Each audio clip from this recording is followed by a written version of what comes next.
Ser podcast. Las 7 de hoy por hoy. Ser podcast.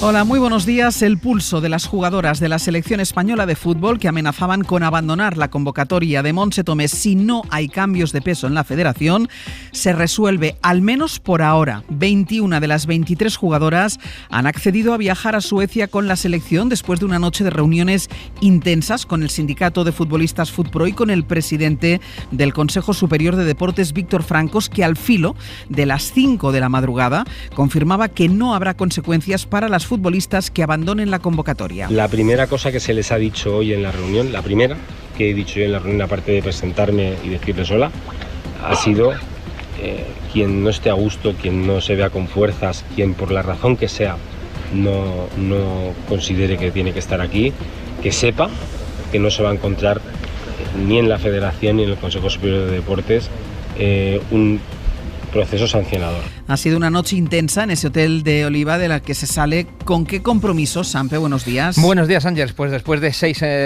horas de reunión, algo más, el principal y por el que las jugadoras se han sentido por fin respaldadas es el de la creación de una comisión que explicaba a la salida la representante de las propias futbolistas, Amanda Gutiérrez, del sindicato FUTPRO. La Real Federación Española de Fútbol, como las jugadoras, mediante los representantes que ellas designen, van a poder estar en una comisión mixta en la que el Consejo Superior de Deportes también podrá estar. Hemos pactado unas competencias que abarcan todos los puntos que ellas se llevaban tanto tiempo exigiendo, como pueden ser estos cambios en el organigrama del fútbol femenino, este plan estratégico de fútbol femenino y demás cambios que ya hemos venido hablando estos días. En concreto, profesionalizar más aún el fútbol femenino y equipararlo en todo al masculino. Acuerdos que además se ha comprometido la Federación a plasmar por escrito a poder ser durante el día de hoy, aparte de ejecutar también de manera inmediata la salida inminente del secretario general de la Federación, Andreu Camps, mano derecha de Luis Rubiales y una de las principales líneas rojas por las que han estado peleando las jugadoras. Continúan, eso sí, Rafael Del Amo como director del fútbol femenino y también Montse Tomé como seleccionadora.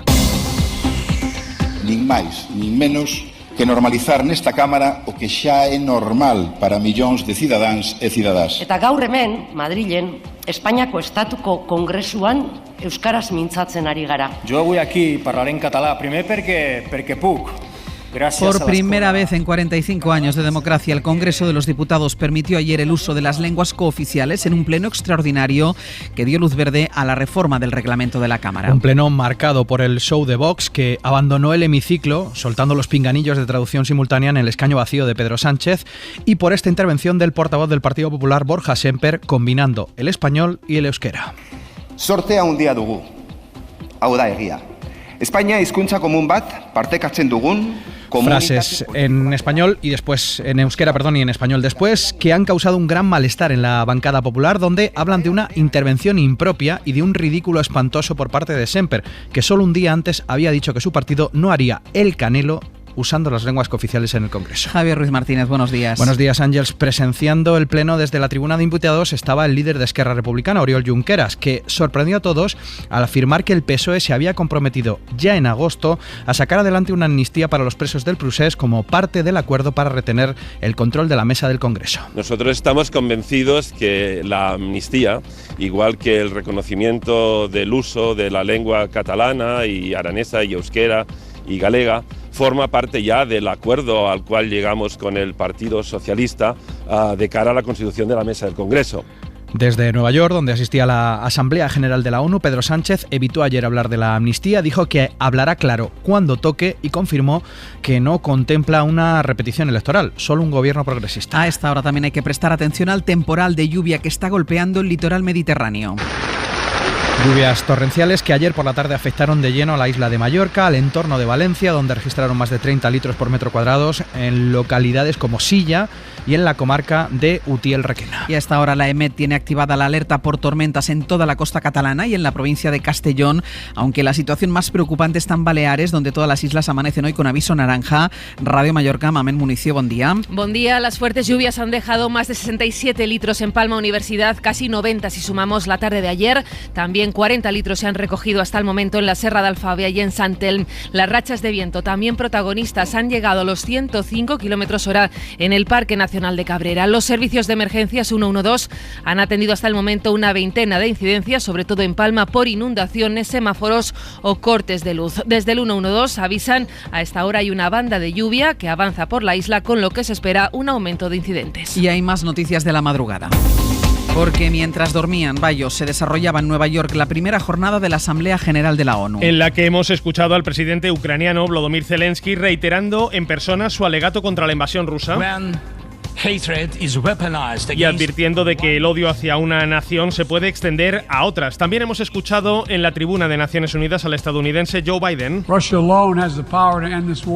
recordando que Rusia tiene el poder de acabar inmediatamente con la guerra, pero que es Rusia quien se interpone en ese camino de la paz. Y aumenta la tensión en el Cáucaso por la reactivación del conflicto de Nagorno-Karabaj. Azerbaiyán ha iniciado una campaña militar para recuperar el control de ese enclave armenio. Bakú habla de una operación antiterrorista, mientras que el gobierno armenio califica de limpieza étnica esta ofensiva, que tiene lugar 3 años después del último enfrentamiento. Anoche en hora 25 el ministro de Exteriores, José Manuel Álvarez, condenaba el uso de la fuerza y llamaba a retomar el diálogo entre las partes. Rechazamos completamente las acciones militares de Azerbaiyán y que se retome el diálogo entre Bakú y los armenios.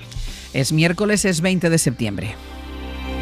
Y hablábamos hace un instante de las lluvias torrenciales que caen en el Mediterráneo, precipitaciones de otoño que sin embargo siguen sin rellenar los embalses. Sí, España sigue teniendo actualmente un fuerte déficit de reservas. De media, los embalses españoles están al 36% de su capacidad, pero es que hay regiones como Andalucía, Murcia y Cataluña donde el nivel apenas llega al 25%. De hecho, en Cataluña se han anunciado nuevas restricciones por la sequía que afecta de lleno a la comarca de l'Empordà. Radio Barcelona, Sergi López, buen día. Buen día. A partir del lunes serán ya 150.000 los ciudadanos catalanes afectados por las restricciones. Se suman 12 municipios más a los 22 que ya estaban bajo el decreto de emergencia.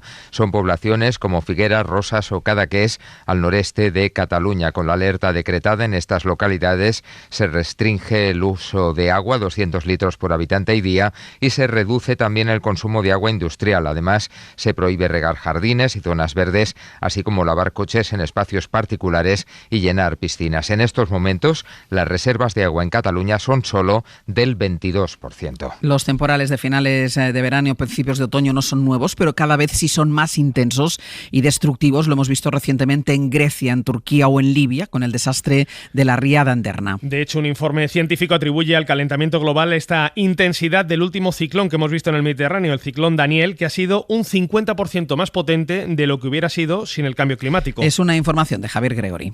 Las recientes lluvias torrenciales en Libia han provocado ya más de 4.000 muertos y 10.000 desaparecidos. Sin embargo, si no hubiera existido el cambio climático, hubieran sido un 50% menores. Y las que inundaron también en Turquía y Grecia, un 40% menos de intensidad hubieran tenido. Además, este equipo internacional de científicos de Europa y Estados Unidos también acaba de demostrar que los efectos de la Dana que barrió a España a principios de este mes han sido más graves debido al efecto del cambio climático. Además, según este nuevo informe científico, este recalentamiento histórico del clima provocado por la actividad humana está provocando que danas como estas sean ahora hasta 50 veces más probables que sin el cambio climático. No sabemos hasta qué punto habrán afectado el calor extremo y las lluvias de final del verano a la temporada turística en España, aunque sí se intuye que ya no será tan buena como se esperaba. De hecho, el Banco de España mantiene el 2,3% de previsión de crecimiento del PIB para este año, aunque recorta al 1,8% el pronóstico para el que viene, ante el temor creciente a un frenazo económico en la zona euro. Los datos con Jordi Fábrega. Este verano se han empezado a apreciar en España señales de debilitamiento de la situación económica, dice el Banco de España, con la inflación subiendo y con un parón en la actividad industrial que por ahora se ha podido salvar gracias a los buenos datos turísticos.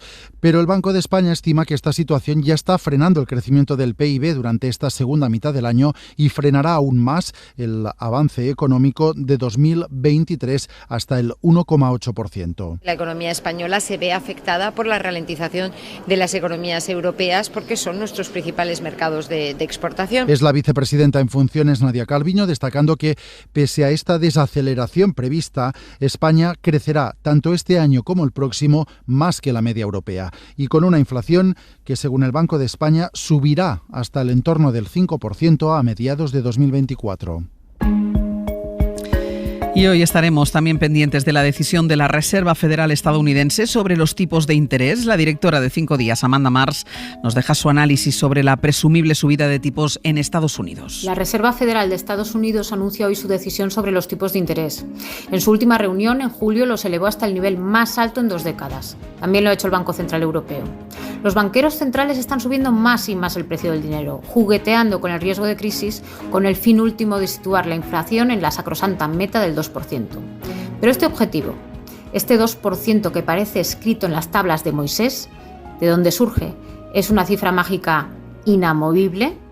Hay que mirar a las antípodas. Fue un ministro de Finanzas de Nueva Zelanda, Roger Douglas, quien a finales de los 80 lo consideró el punto de equilibrio idóneo para el consumo, el empleo, el crecimiento. Otros países lo fueron asumiendo así años después. Los bancos centrales han tenido el histórico mandato de la estabilidad de precios, pero no siempre un objetivo concreto. Y el debate sobre ese 2% ha ido resurgiendo a lo largo de los años. También ahora. Si Paul Volcker, considerado el santo patrón de la Fed, se conformó con un 4% en los 80, ¿por qué no basta ahora? ¿El nivel de inflación que se consideraba idóneo hace 30 años sirve para 2023? Es una discusión legítima, pero quizá para más adelante. No se pueden cambiar las reglas de juego en mitad de un partido.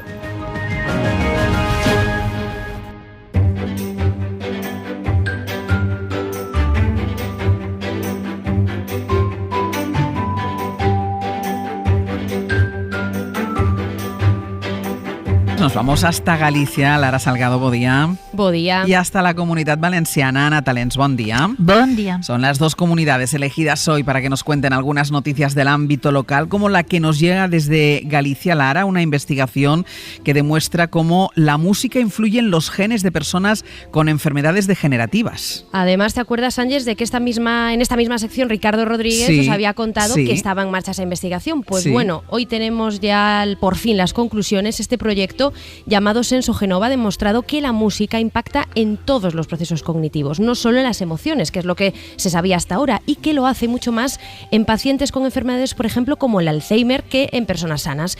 El doctor responsable del estudio se llama Antonio Salas, dice que lo más sorprendente es que los genes actúan al revés con la música que con la enfermedad. Con el estímulo musical, los genes se expresan en sentido contrario a cómo se expresan en la enfermedad. Si la enfermedad tiene unos genes alterados, con la música estamos viendo que esos genes se expresan en sentido contrario, en sentido opuesto. Hay un efecto compensatorio de la música en la enfermedad. Ahora toca seguir analizando los efectos biológicos y a largo plazo de estas conclusiones de esta investigación y qué medidas terapéuticas puede tener a futuro. No sé si el cine también afecta a los genes, pero el cine del que nos va a hablar Ana seguro que no, porque en Sueca se celebra el Festival de Cine de Mierda. No es un festival de cine escatológico, ¿no? Bueno, es un poco también, friki. También, ahora te cuento. Comienza mañana en su edición número 10 y proyecta una decena de películas, todas ellas estrenos y más de 80 cortometrajes. Este certamen reúne el mejor, peor cine de serie B. La programación va dividida por temas, un día dedicado al terror, otro al cine más cutre, una jornada asignada al gore no apta para estómagos delicados y otra destinada al Bollywood más camposo. Te cuento la cartelera, algunas cosas, ¿eh? Una de las películas más esperadas, The Bad Wolf, un sicario acosa a un grupo de estudiantes de comunicación audiovisual. La locura india Maroshanam, de un policía, ahí en esa película, un policía con superpoderes tiene que investigar una célula criminal que secuestra abuelas, ayayas. Y el sábado, la joya del festival, Mad Heidi, que es una comedia negra llena de sangre. El clásico personaje de Heidi encabeza una rebelión contra unos nazis queseros que no toleran a los intolerantes a la lactosa. Vamos, una auténtica mierda de festival, pero que ya cumple 10 años, que tiene su público. Las películas son malísimas, bueno, que yo no lo sé, las tengo que ver, pero bueno. Hay gente pato. O sea, hay gente pato. Lara, hay una pelea de unos hermanos de Pontedeume que llevan casi 20 años luchando por una herencia de 5.000 euros. Sí, no hay dinero en efectivo en esa pugna, apenas es una finca valorada en 5.000 euros que creemos que debe tener mucho valor sentimental para estos hermanos, porque llevan en los tribunales desde 2005. El asunto es que si hacemos cuentas, Ángeles, teniendo en cuenta que llevan con esto desde 2005, pues le sale la pelea a 255 euros al año, que son menos de 80 céntimos al día. Yo no sé si me compensa tanto jaleo por 80 céntimos al día. Bueno, lo que tú dices tiene que tener un valor sentimental muy importante. Ana, Lara, un beso. Otro para ti. Adiós. Y vamos con nuestra recomendación cultural para empezar el día. Son algunos estrenos en cines y en plataformas también que nos trae José Manuel Romero. Semana descafeinada en la cartelera a la espera de muchos de los títulos que llegarán del Festival de San Sebastián. En salas el estreno más destacado es Jean de Barry, la película que supone el regreso de Johnny Depp. El actor interpreta a Luis XV en esta historia sobre su amante, la cortesana que ascendió de clase gracias a su relación con el rey francés. Eso no es amor. ¿No pensáis que es el momento de cambiar de vida? ¿Para ir a dónde? Por tiempo limitado, antes de llegar a Apple TV Plus, está en cines Flora y su hijo, el nuevo trabajo del irlandés John Carney, que vuelve a sus temas habituales, el amor y la música, con un relato sobre una madre obrera y su hijo rebelde. La protagonista es la hija de Bono, de U2. ¿De verdad me vas a hablar tú a mí? ¿De compromiso? Directamente en streaming, en Amazon Prime Video se estrena Casandro, la historia del primer deportista de la lucha libre mexicana que se declaró abiertamente gay. El actor Gael García Bernal brilla en este biopic reivindicativo. ¿Te gusta escarbar hoyos o que te lo escarben? Tu voz puede volar, puede atravesar. Y el cine español se hace un hueco con La voz del sol, un drama luminoso sobre una pareja de exiliados del franquismo que protagonizan Carmen Machi y Carra Lejalde. Para no perderte ningún episodio, síguenos en la aplicación o la web de la SER, Podium Podcast o tu plataforma de audio favorita.